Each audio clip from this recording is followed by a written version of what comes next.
Hmm. Baik, Bismillahirrahmanirrahim. Assalamualaikum warahmatullahi wabarakatuh. Waalaikumsalam warahmatullahi wabarakatuh. Kami dari kelompok 13 akan menyampaikan materi tentang chapter 13, yaitu mengukur evolusi kerentanan, inovasi di Yayasan Mikrofinansial BBVA. Anggota kelompok kami sendiri beranggotakan dua jumlah, yaitu Zelen Ayu Azura dan PM 221 dengan belakang 024 dan Muhammad Anas Fauzi dengan PM 20085.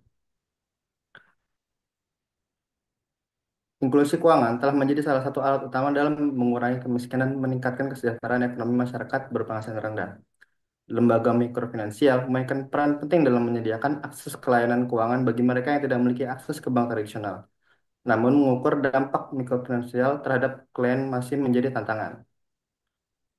BBVA Microfinance Foundation atau BBVA MF yang didirikan oleh Banco Bilbao Vizcaya Argentaria adalah salah satu lembaga yang berfokus pada inklusi keuangan. Mereka beroperasi di berbagai negara di Amerika Latin dengan tujuan memberikan layanan keuangan kepada kelompok rentan, terutama wirausahawan kecil. Salah satu tantangan utama dalam inklusi keuangan adalah memastikan bahwa layanan yang diberikan benar-benar membantu klien untuk keluar dari kemiskinan dan meningkatkan stabilitas ekonomi mereka. Untuk itu, diperlukan metode pengukuran yang dapat menilai dampak layanan mikrofinansial secara akurat dan berkelanjutan. Tujuan dari pembelajaran bab ini yaitu untuk menjelaskan pendekatan inovatif BBVAMF dalam mengukur evolusi kerentanan klien melalui alat pengukuran yang disebut MIDE. Mengungkapkan hasil penelitian tentang bagaimana kondisi ekonomi klien berkembang seiring waktu setelah menerima layanan mikrofinansial, mengidentifikasi faktor-faktor yang mempengaruhi keberhasilan atau kegagalan klien dalam meningkatkan kesejahteraan mereka, menganalisis dampak pandemi COVID-19 terhadap klien BBVAMF, dan bagaimana mereka beradaptasi dengan perubahan kondisi ekonomi, lalu memberikan rekomendasi kebijakan berdasarkan temuan ini agar inklusi keuangan dapat lebih efektif dalam mengurangi kemiskinan. Apa itu mikrofinansial? Mikrofinansial adalah sistem layanan keuangan yang dirancang untuk menyediakan akses ke kredit, tabungan, dan layanan keuangan lainnya bagi individu dan bisnis kecil yang tidak memiliki akses ke perbankan.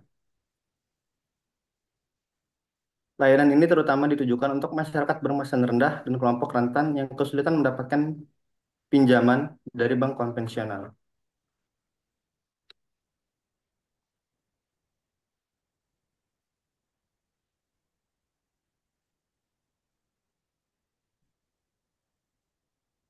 Seperti yang sudah dijelaskan tadi, BBVA-MF adalah organisasi yang menyediakan layanan mikrofinansial di berbagai negara di Amerika Latin. Mereka berkomitmen untuk membantu kelompok rentan meningkatkan kondisi ekonomi mereka melalui layanan keuangan yang berkelanjutan.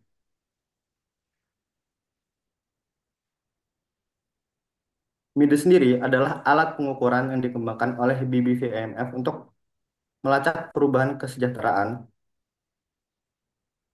klien mereka dari waktu ke waktu.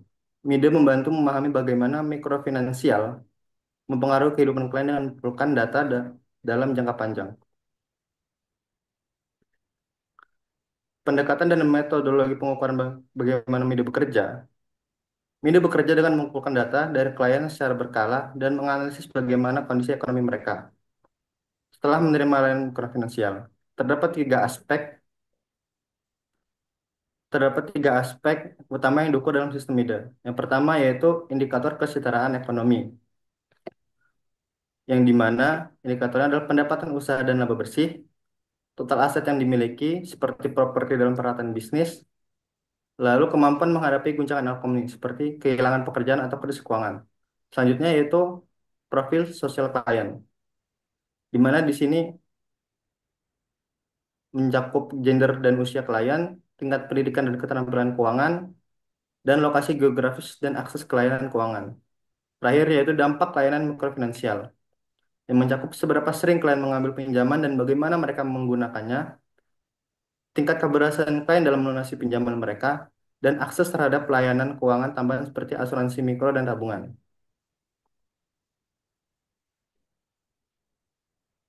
Hasil dan temuan utama. Setelah beberapa siklus pinjaman, mayoritas klien mengalami peningkatan kesejahteraan ekonomi, namun tidak semua klien dapat keluar dari kemiskinan secara permanen. Temuan yang didapatkan oleh MIDE yaitu 63% klien miskin berhasil keluar dari kemiskinan setelah 4 siklus pinjaman. 13% klien mengalami kemunduran ke dalam kemiskinan, seringkali akibat krisis ekonomi atau faktor eksternal lainnya. Lalu setiap siklus pinjaman cenderung meningkatkan pendapatan klien, tetapi dampaknya menurun seiring waktu. Lalu perempuan memiliki tingkat keberhasilan yang lebih tinggi dalam mengelola pinjaman, tapi mereka juga menghadapi lebih banyak hambatan dalam mengakses layanan keuangan. Terakhir, klien yang menggunakan pinjaman untuk mengembangkan usaha lebih mungkin mencapai stabilitas ekonomi dibandingkan mereka yang menggunakannya untuk konsumsi.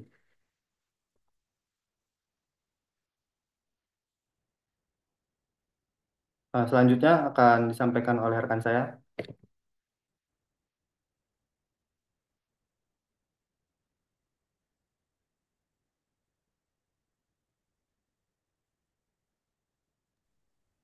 Kemudian, faktor yang mempengaruhi perubahan kerentanan.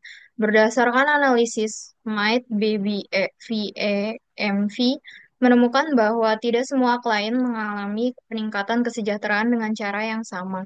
Ada beberapa faktor utama yang menentukan seberapa cepat dan seberapa jauh klien dapat keluar dari kemiskinan setelah menerima layanan mikrofinansial. Yang pertama ada peran gender dalam inklusi keuangan. Nah, perempuan memainkan peran penting dalam inklusi keuangan, tetapi mereka juga menghadapi tantangan yang unik dalam mengakses dan menggunakan layanan mikrofinansial. Nah, dari sini ada dampak positif mikrofinansial terhadap perempuan, yaitu yang pertama, perempuan cenderung lebih bertanggung jawab dalam mengelola pinjaman, menggunakan dana untuk bisnis kecil, pendidikan anak, dan kebutuhan rumah tangga.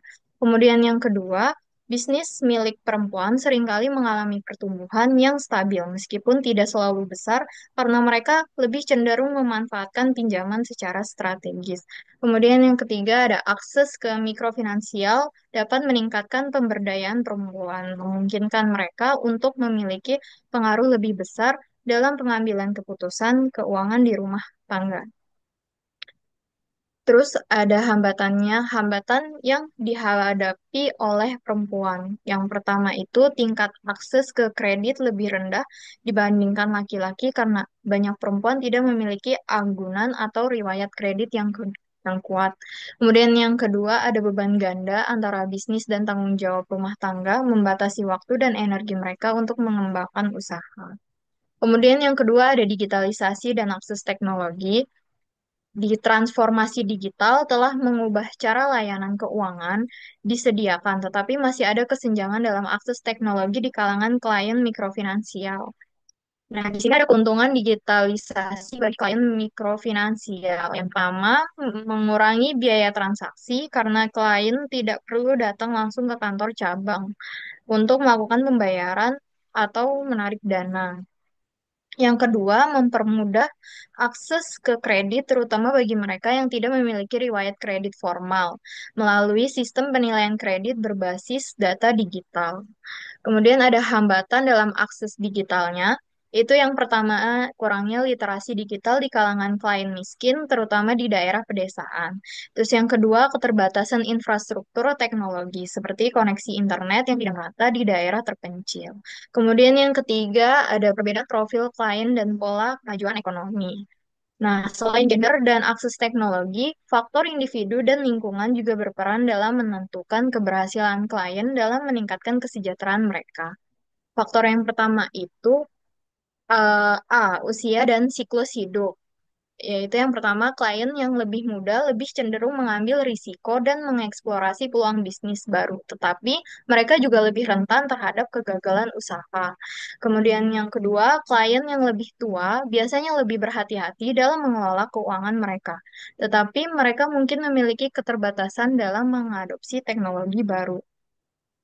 Kemudian yang ada B, sektor ekonomi.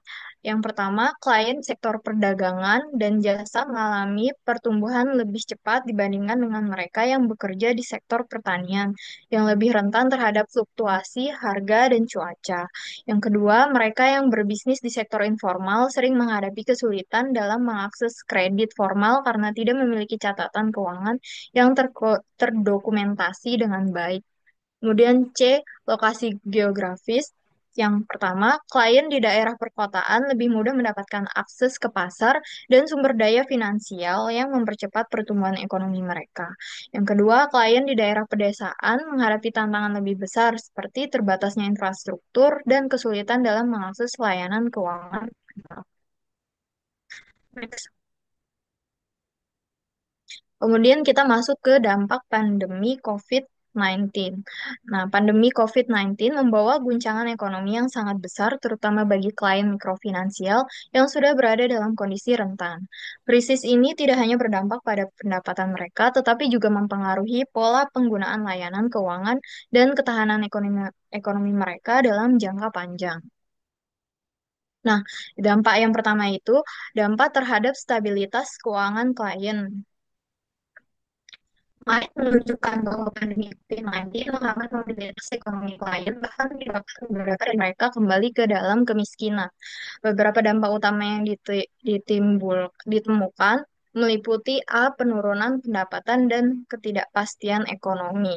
Nah, banyaknya klien kehilangan sumber pendapatan utama mereka, terutama mereka yang bekerja di sektor informal seperti perdagangan kecil dan jasa. Yang kedua, klien di sektor pertanian lebih tahan terhadap dampak pandemi, tetapi tetap mengalami kesulitan karena gangguan rantai pasokan dan fluktuasi harga. Kemudian yang B, kesulitan dalam melunasi pinjaman. Yaitu kesulitannya yang pertama, banyak klien mengalami kesulitan membayar cicilan kredit mereka, sehingga BBVAMV harus melakukan restrukturisasi pinjaman secara besar-besaran. Terus yang kedua, klien yang sebelumnya memiliki kondisi ekonomi stabil pun mengalami tekanan finansial yang menghambat pertumbuhan bisnis mereka. Kemudian yang kedua, ada perubahan pola penggunaan layanan keuangan. Pandemi juga memaksa banyak klien untuk mengubah cara mereka mengakses dan menggunakan layanan keuangan. Masalahnya itu yang ada yang A, peningkatan penggunaan layanan digital. Yang pertama ini, pandemi mempercepat adopsi layanan keuangan digital seperti pembayaran elektronik dan pinjaman berbasis aplikasi. Namun, masih ada kesenjangan digital yang signifikan, terutama bagi klien di daerah pedesaan yang tidak memiliki akses ke perangkat teknologi atau internet. Kemudian yang B, peningkatan permintaan untuk tabungan dan asuransi. Nah, klien mulai lebih sadar akan pentingnya memiliki dana darurat yang menyebabkan peningkatan jumlah tabungan di beberapa kelompok. Permintaan terhadap asuransi mikro meningkat karena kita menyadari pentingnya perlindungan finansial dalam menghadapi situasi darurat. Kemudian yang ketiga, ketahanan klien. Siapa yang bertahan dan siapa yang rentan? Nah, jadi di sini analisis main mengungkap bahwa beberapa kelompok klien lebih mampu bertahan dibandingkan yang lain, tergantung pada karakteristik ekonomi dan sosial mereka. Klien A, klien yang lebih mampu bertahan, yaitu klien mereka yang sudah memiliki usaha yang lebih mapan sebelum pandemi, memiliki peluang lebih besar untuk bertahan. Kemudian yang kedua, klien yang memiliki akses ke layanan digital lebih cepat beradaptasi karena mereka bisa tetap menjalankan bisnis secara daring. Terus B, klien yang paling rentan terhadap dampak pandemi yaitu klien yang baru memulai bisnis atau memiliki usaha kecil dengan margin keuntungan rendah lebih rentan mengalami kebangkrutan. Kemudian next.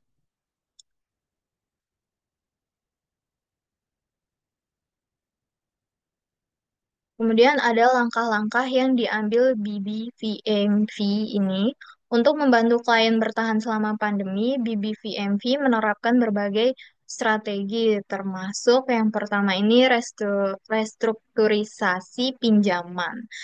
Nah, di restrukturisasi pinjaman ini, BBVMV memberikan keringanan bagi klien yang kesulitan membayar cicilan, termasuk perpanjangan tenor pinjaman dan penundaan pembayaran. Klien dengan usaha yang paling terdampak diberikan opsi untuk melakukan restrukturisasi tanpa penalti tambahan.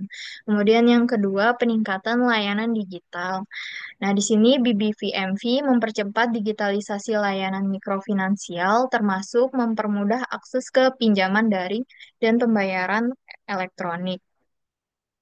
Terus, program literasi digital diperkuat, sehingga klien dapat memanfaatkan teknologi keuangan dengan lebih baik. Kemudian yang ketiga, dukungan tambahan untuk kelompok rentan. Nah, di sini BBFVMV bekerja sama dengan organisasi sosial dan pemerintah untuk memberikan bantuan tambahan bagi klien yang paling rentan. Program edukasi keuangan diperluas dengan fokus pada bagaimana mengelola keuangan dalam situasi krisis. Next. Nah, di sini kita masuk ke kesimpulan. Berdasarkan analisis yang dilakukan BBVMV melalui sistem MIT, dapat disimpulkan bahwa mikrofinansial memiliki dampak positif dalam membantu klien keluar dari kemiskinan. Tetapi efektivitasnya sangat bergantung pada berbagai faktor seperti gender, akses ke teknologi, sektor usaha, dan kondisi ekonomi makro.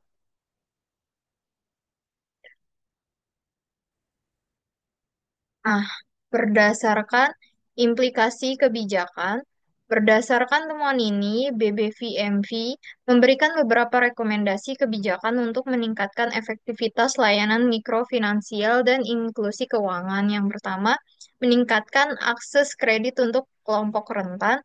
Kemudian yang kedua, mempercepat inklusi keuangan digital.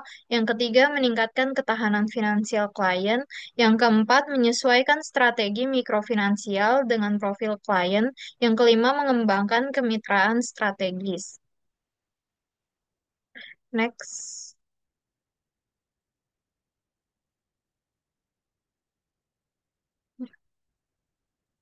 Baik, untuk kesimpulan akhir, mikrofinansial bukan solusi tunggal untuk mengatasi kemiskinan, tapi dapat menjadi alat yang sangat efektif jika dikomunikasikan dengan strategi lain yang mendukung ketahanan finansial klien. Dengan menerapkan strategi yang lebih terarah dan berbasis data seperti yang dilakukan oleh BBVMF melalui MAIT, diharapkan inklusi keuangan dapat semakin efektif dalam membantu masyarakat berpenghasilan rendah mencapai kesejahteraan ekonomi yang lebih baik. Sebagai penutup, bab 13 ini memberikan wawasan mendalam tentang bagaimana mikrofinansial dapat membantu klien keluar dari kemiskinan, sekaligus mengidentifikasi tantangan yang masih perlu diatasi. Mikrofinansial bukan hanya tentang memberikan pinjaman, tapi juga tentang menciptakan ekosistem keuangan yang lebih inklusif dan berkelanjutan bagi kelompok rentan. Baik, sekian dari kelompok kami, kelompok 13. Saya mewakili tim, mohon mengundurkan diri. Assalamualaikum warahmatullahi wabarakatuh. Waalaikumsalam warahmatullahi wabarakatuh.